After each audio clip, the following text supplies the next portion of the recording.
सो कल हम लास्ट में देख रहे थे conduction. Okay, there are three modes of heat transfer: conduction, convection and radiation. और we were discussing conduction, right. Conduction में हमने ये पूरा का पूरा इक्वेशन डिराइव किया था. Equation of thermal conduction, dq by dt, that is rate of heat transfer by conduction mode, is ka by l into delta theta और से delta t. Okay, where k क्या था? Thermal conductivity. और l by ka क्या है? r. Okay, where r is the l by k, that is thermal resistance. यहां तक हमने डिस्कस किया था, उसकी एप्लीकेशन डिस्कस की थी. नाउ एक छोटा सा लॉ है, that is Widman-Friends लॉ. तो ये Widman-Friends लॉ क्या बोल रहा है कि कोई भी टेम्परेचर, मतलब कि पर्टिकुलरली रेशियो अगर हम निकाले कोई भी मटेरियल के लिए, एक तो थर्मल कंडक्टिविटी और एक इलेक्ट्रिकल कंडक्टिविटी. थर्मल कंडक्टिविटी का मीनिंग होता है कि वो कितना सपोर्ट करेगा हीट को फ्लो होने में, वो है थर्मल कंडक्टिविटी. और इलेक्ट्रिकल कंडक्टिविटी का मीनिंग होता है कि वो प्रॉपर्टी जो सपोर्ट करती है विच अलाउज दी से इलेक्ट्रिसिटी टू पास, और थर्मल में which property which allows the heat to pass. यही दो है. तो ये विडमैन-फ्रेंज लॉ क्या बोल रहा है कि वो दोनों डायरेक्टली प्रोपोर्शनल है. वो दोनों डायरेक्टली प्रोपोर्शनल है, मतलब कि कोई मटेरियल के लिए थर्मल कंडक्टिविटी ज्यादा है तो उसकी इलेक्ट्रिकल कंडक्टिविटी भी ज्यादा ही होगी.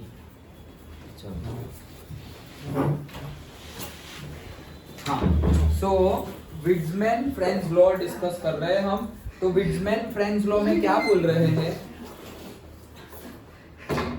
अच्छा चलो, सो कल हमने जो कंडक्शन डिस्कस किया था उसके बाद एक छोटा सा लॉ है विड्समैन-फ्रेंज लॉ. विड्समैन-फ्रेंज लॉ ये बोल रहा है कि कोई भी मटेरियल के लिए अगर थर्मल कंडक्टिविटी की वैल्यू ज्यादा है तो उसके लिए इलेक्ट्रिकल कंडक्टिविटी की वैल्यू भी ज्यादा ही होगी. और अगर से दे आर डायरेक्टली प्रोपोर्शनल, हम ऐसा बोल सकते हैं कि अगर कोई मटेरियल के लिए इलेक्ट्रिकल कंडक्टिविटी लो है तो उसकी थर्मल कंडक्टिविटी भी लो होगी. ओके, वैसा हम बोल सकते हैं. और अदरवाइज सेंटेंस में क्या है? The ratio of thermal conductivity to the electrical conductivity of a metal is constant at a given temperature. एक पर्टिकुलर टेम्परेचर पर ratio of thermal conductivity to the electrical conductivity is constant. फिर से, at a given temperature the ratio of thermal conductivity to the electrical conductivity is constant. तो इसको हम ऐसे भी बोल सकते हैं कि इलेक्ट्रिकल कंडक्टिविटी और थर्मल कंडक्टिविटी कांस्टेंट रह रहा है. ये मतलब क्या है? उनका रेशियो कांस्टेंट रह रहा है. अगर ये इलेक्ट्रिकल कंडक्टिविटी को इधर भेज दे, ये पूरी की पूरी टर्म को इधर भेज दे, तो वो क्या हो जाएगा? K is equals to sigma into T into constant. फिर कांस्टेंट हटा दे तो क्या होगा? K is proportional to the sigma into T. ऐसा हो जाएगा. इसको अगर हम उस साइड ले जाए, ये तो कांस्टेंट ही है. ओके, तो इसको उधर ले जाए, सो K is equals to, ये कांस्टेंट तो है ही, और इनटू में हो गया सिग्मा इंटू टी. कांस्टेंट हटा दे तो हम ऐसा बोल सकते हैं ना कि is proportional to sigma into T.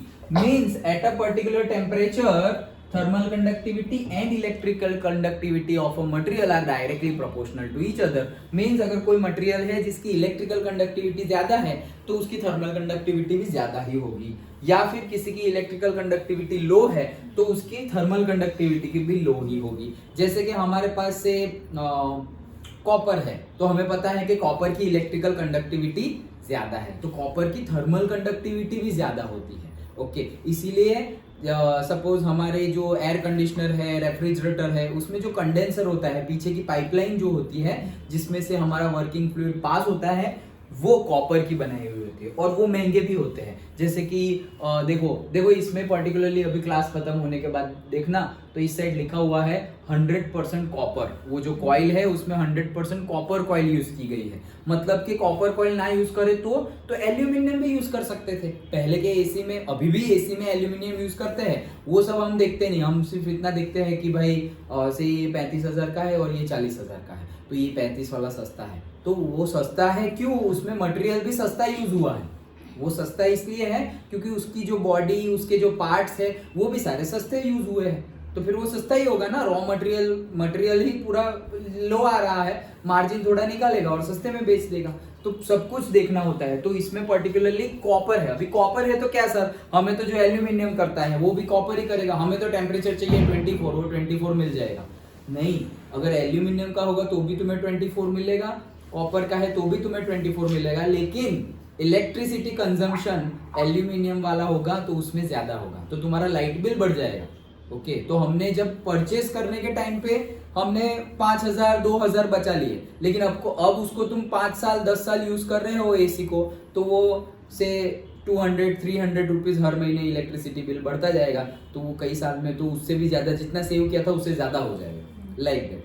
तो कहने का मीनिंग क्या है कि कॉपर अगर इलेक्ट्रिकली गुड कंडक्टर है, हमें पता है इसलिए हम कॉपर के वायर यूज करते हैं, तो वो थर्मली भी गुड कंडक्टर है। जैसे कि गोल्ड एंड से सिल्वर, तो वो भी क्या है, इलेक्ट्रिकली भी गुड कंडक्टर है, तो थर्मली भी गुड कंडक्टर है। जैसे कि ले लो तुम प्लास्टिक, तो वो इलेक्ट्रिकली बैड कंडक्टर है, इसमें से इलेक्ट्रिसिटी पास होगी, इसलिए तो देखो हमारा जो कॉपर वायर है उसके ऊपर हम प्लास्टिक का इंसुलेशन कर देते हैं, और फिर हम उसको वायर को पकड़ेंगे तो हमें कुछ होगा नहीं। क्यों? क्योंकि वो जो प्लास्टिक है वो इंसुलेटर है, it is not a good conductor.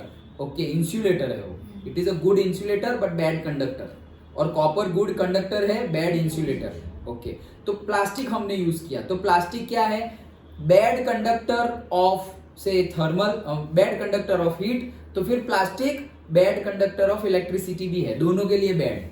अगर कोई गुड है तो दोनों के लिए गुड, ऐसा हम विट्जमैन फ्रेंच लॉ से बोल सकते हैं। डन, सिंपल था। हाँ बोलो।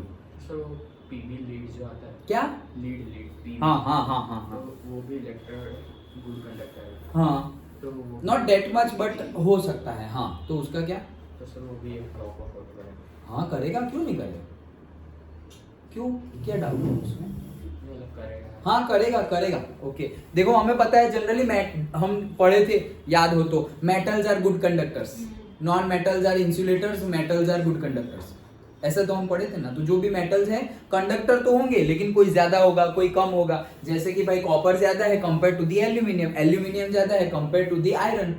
ओके, तो डिपेंड्स, उसकी प्रॉपर्टी होगी मटेरियल की। डन, तो ये सिंपल था हमारा विट्जमैन फ्रेंच लॉ।